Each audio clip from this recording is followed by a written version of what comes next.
नमस्कार, स्वागत बा आप सभी दर्शक लोगन के। तक खबर बा भोजपुरी हिट मशीन खेसारी लाल यादव जी के एगो ऐसन वीडियो के बारे में जो कि काल्हे शूटिंग भइल और बिहान रिलीज होके जा रहल बा। जी यहाँ गाना के ऑडियो आप लोग सुन ले बानी और ऑडियो के वर्जन जोन बा वो काफ़ी ज़्यादा ट्रेंड में भी चल रहल बा।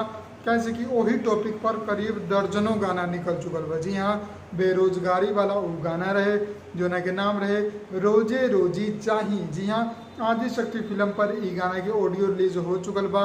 आप लोग सुन लिये बानी जो ना के पवन पांडे लिखले बड़े, श्याम सुंदर म्यूजिक दिले बड़े और खेसारी लाल यादव जी के साथे अंतरा सिंह प्रियंका ई गाना के गौले बड़ी। इहे गाना के वीडियो अब आप सब खातिर आ चुकल बा टीजर के रूप में। आज जी हाँ, आज टीजर आ चुकल बा एकर, जो कि आप लोग साइड में भी देख सकता नहीं, हल्का हल्का झलकी। बाकी फुल वीडियो देखे के बाद तो आप लोगन के बिहान के इंतजार करे कोई बिहान सुबह सुबह आदि शक्ति फिल्म्स यूट्यूब चैनल पर आप लोगन के ई फुल वीडियो देखे के मिल जाए। तो चलिए देखल जाए कि कैसन वीडियो शूट कल गया बा।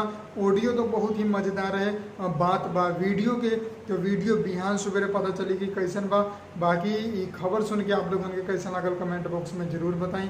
और हमने के अगर ये वीडियो पसंद आयल बा, हमने के खबर बनावल आप लोगन के पसंद आवेला तो ज़्यादा से ज़्यादा शेयर कर दिल करी ताकि सब्सक्राइबर जल्दी से बढ़ो, 1-2 लाख पहुँचो।